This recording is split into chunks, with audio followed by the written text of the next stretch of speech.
Hi guys! Okay, so I am here with a video, and this is a sewing video for a change, slow stitch. Alright, so I've got my thread there, I have a stamp, I have a stamp pad, I have my needles, and I have this, which is a little booklet, a tag booklet that I made quite some time ago, and never got around to actually doing with it what I wanted to. This was going to be a replacement for this, which was the handmade tags, 52 handmade tags project that I did before, and obviously never got around to doing 52 of them, but it was by Brooke. And I got up to number 9, so as you can see they were just little tags and we had a theme to follow, sort of thing. So week 1 was white, number 1 was just white, so everything white on there. Number 2 was heart, okay, so I just went down the blue theme there, and a blue cross-stitched heart on there with some blue stamping on there, stencil stamping. Number 3 was scrappy, so this was a scrappy tag, so it was just scrappy bits of material sewn on. Number 4 was fly stitch. This one caused me quite a bit of hassle because it took me ages, absolutely ages, to get used to doing this fly stitch. It baffled me for weeks and weeks.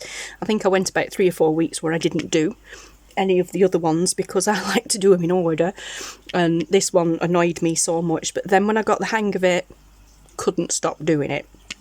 Okay, so number 4 was fly stitch, and you will see that in some of the others. Number 5 was kisses.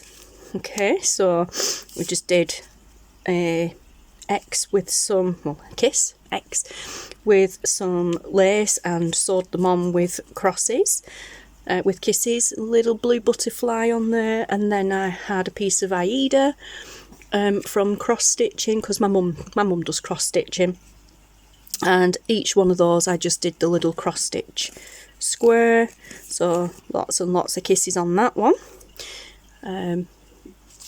That was number 5. Week 6 was a bevy of buttons.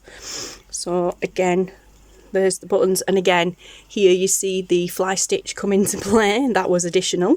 But yeah, so this was just different buttons sewn on. Some nice stencil stamping in the background as well. Week 7 was hexes. So it was making hexes with material. Well, not just material, but I made some with material and then sewed a button on for the focal point, and then just 2 hexagon shaped buttons there and sewn on in different ways. Enjoyed that one. Week 8, number 8 was French knots, bullion stitch and pistol stitch. Now I struggled with this one actually, so I'm not quite sure which was which. Right, French knots here, bullion knots. Actually, to be honest, I cannot remember which is which. And pistol stitch. I think these ones down here are the bullion ones, the ones that look like little worms. I tried to make a garden, although that actually looks like a paw print. Only just noticed that it looks like a paw print. I think those was the pistol stitch one. So you've got your line up, and then that. Obviously I added a bit of fly stitch in there for them and a button. Yeah, I kind of was a little bit like that with that one, so I wasn't very happy with the way that turned out. And then week 9 was bits, pieces and a gift.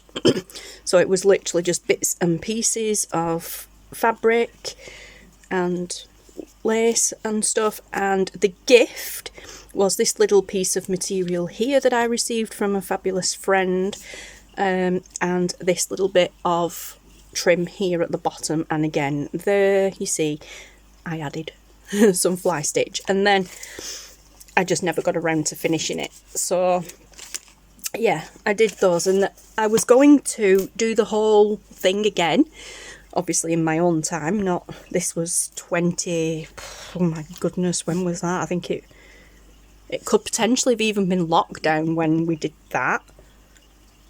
Well, when Anne did that challenge. I honestly cannot remember, but I will link everything. I will link to her channel and the videos, her playlist and everything for that down below.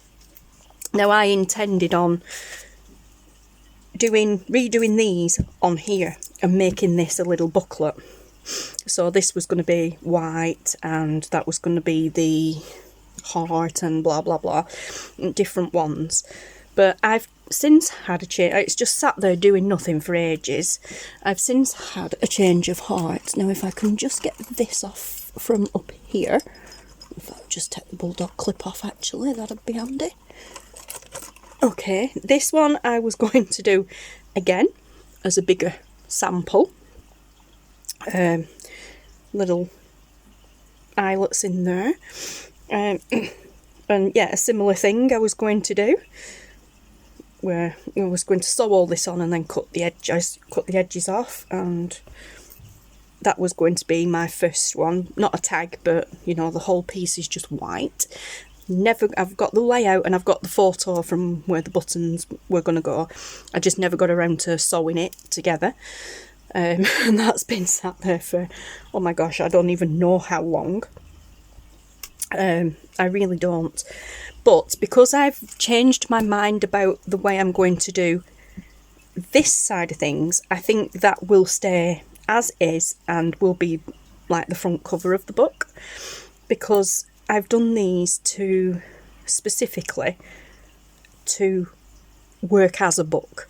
I've left a space down here to be able to do that, punch holes through the material, put eyelets in, and I was going to put them on like some rings. These now they are doubled. This is just calico material, and as you can see, I've doubled it over and I've sewn around the tags. I specifically used those tags because originally I was just going to glue them on up until that end week, and then I was going to carry on the challenge, and then I thought, no, if I'm doing it, I'm going to redo it from scratch.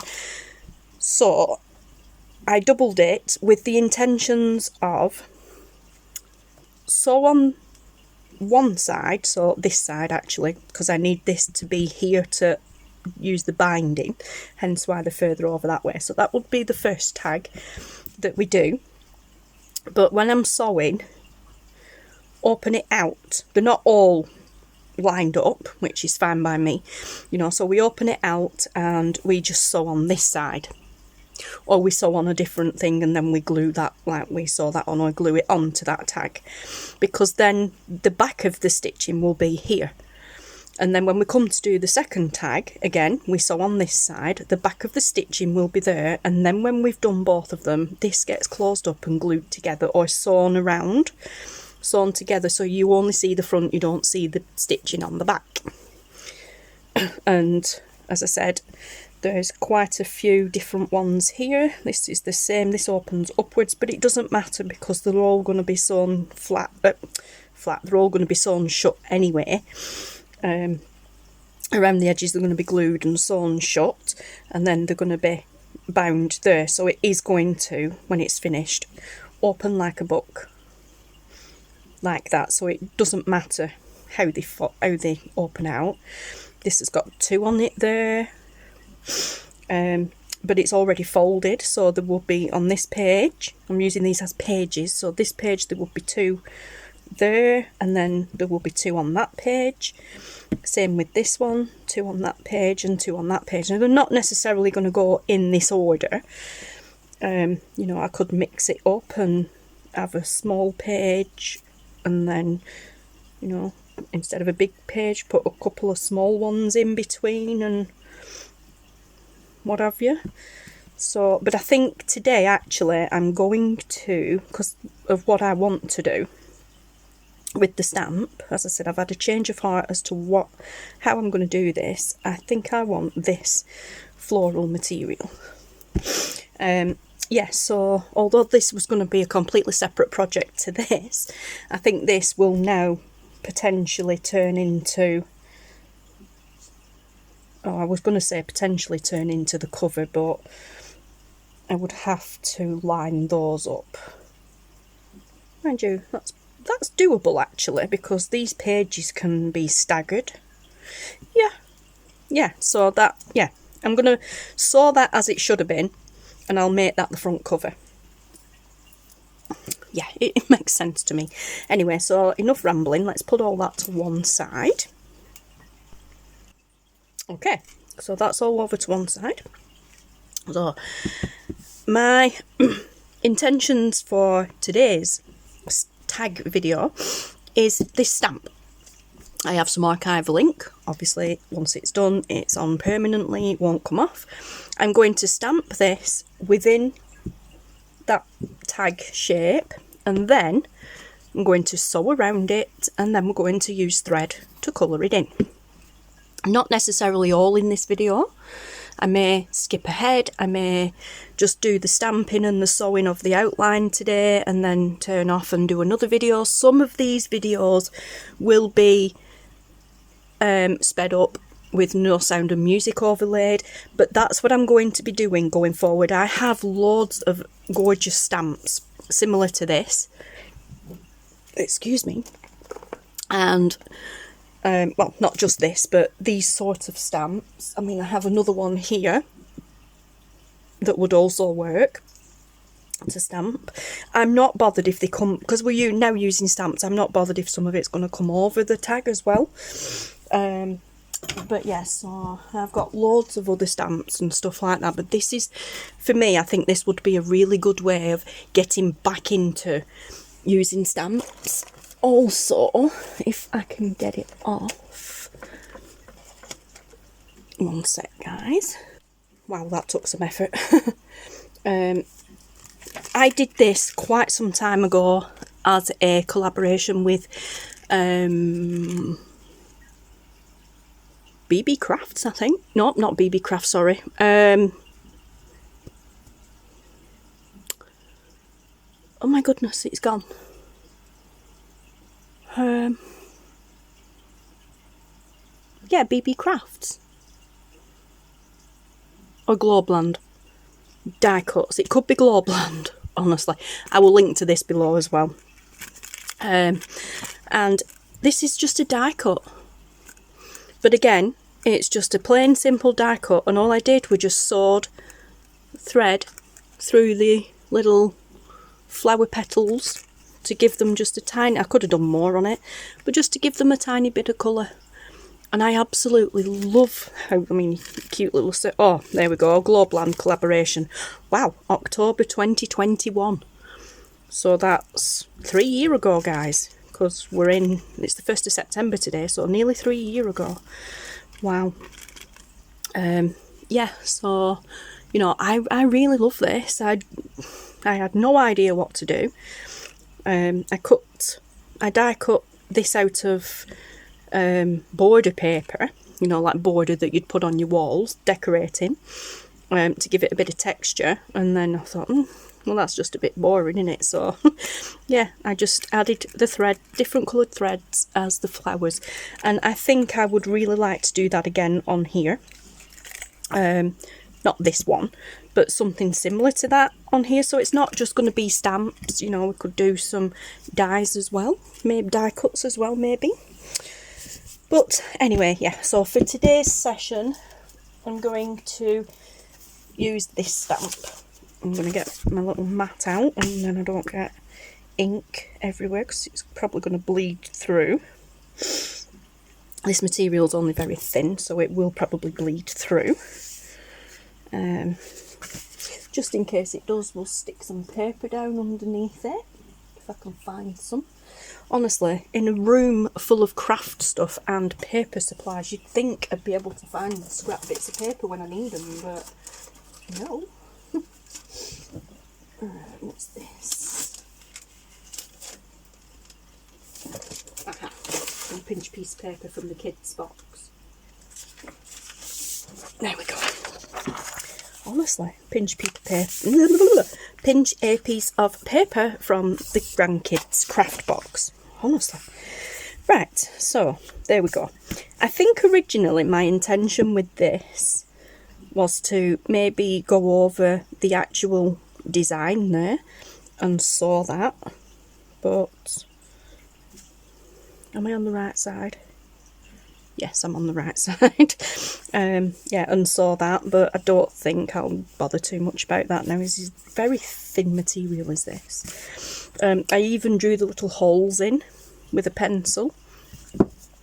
Okay, so I'm going to ink up this stamp. I'm going to mask off the bit at the bottom that says just for you. I don't want that in this design. So let's just pop that there whilst we ink this stamp up. Okay. It doesn't need to be perfect, as long as I've got the outline, that's all I need. Again, cover that up and stamp, well, ink around the bottom. Okay, now let's see if we can get this right. You might see my part of my head in the camera. I apologise if you do, but I want to try and get this lined up as best I can. Because if I get it right, it should just fit within the border of the stamp, within the border of the tag. I'll just leave it a few minutes for it to soak in.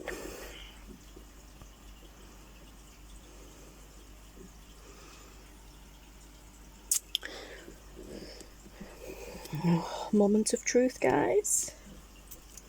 Oh, well, it's not straight, but it's on there. So, do you know what? I'm not happy with it because it's not straight. Although, does it matter? I mean, really, the tag's shape's not straight anyway. And you can probably still see some pencil mark anyway from these, because I just put the tags on and drew around them on here, as you can see here, and then sewed around them, so they're not straight anyway. I think I would like that a little bit straighter than what it is. So let's find some material to actually stamp on, and then we'll cut it out and glue it on instead. But I will use that page. We're calling these pages now. I will use that page because it is a floral page, and I think it will tie in really nicely. I mean, ignoring the pattern that's on there, if it was straight, I think that would tie in really, really nice. So, right, let's have a look now for some scrap pieces of material, which I haven't planned on doing. So I am not organised whatsoever. Oh, I'm going to say I'll be back in a minute, but maybe I've just found some, perhaps. Let's see if I can do this without trashing the room. Aha! Right, well, they're doilies, so I'm not using that. This is ribbon. I could use that, but I don't want to. Some bits of cards in there. What have we got in here? Do we have any proper scraps in here? Yep, we do. We do, although do I want it the same colour? I suppose we could. For this one, let's do it the same colour. That's the right width, so if we stamp in the middle of this and cut, we can fray the edges.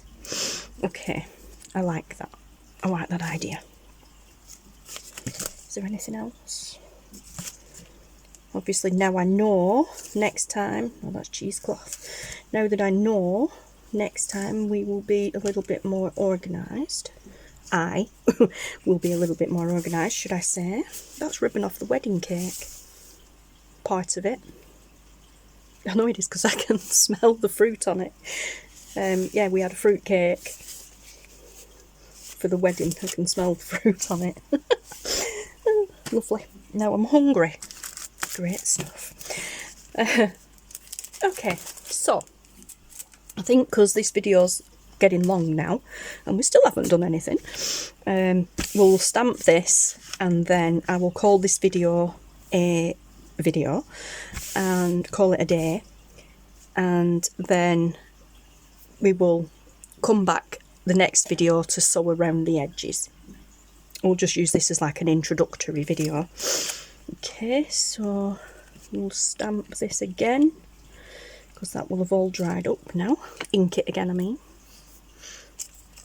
Alright, so let's ink around those edges. Again, it doesn't have to be perfect, I just want it relatively straight. It doesn't really matter now we're doing it on a separate piece of material because I can glue it on. You can cut around it and then glue it on straight. Okay, again, give it a minute to soak in. Yeah, so by the time we've gone around it and coloured it in with the coloured threads and things, then yeah, you shouldn't be able to see that through it. Plus it makes this a little bit thicker.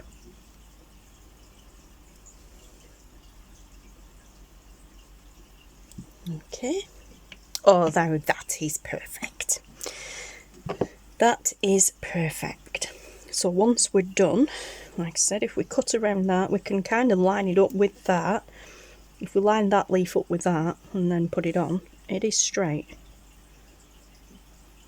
And I don't know if you can see, probably not. Probably not. Let's open it out so that it's only a single layer. Let's put it on this side actually, so you're not seeing the pattern from underneath as well.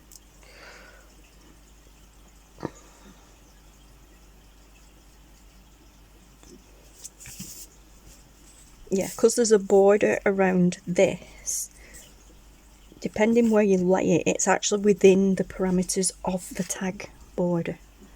I don't think you can see it. Anyway, yeah, so cool.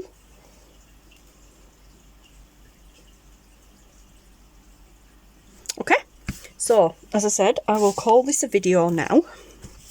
And then the next video we'll come back and we will just sew around this with black thread to get the outline. Okay guys, so thank you so much for watching and listening to me rambling. Take care, stay safe, and I will see you again in the next video. Thanks for watching guys. Bye.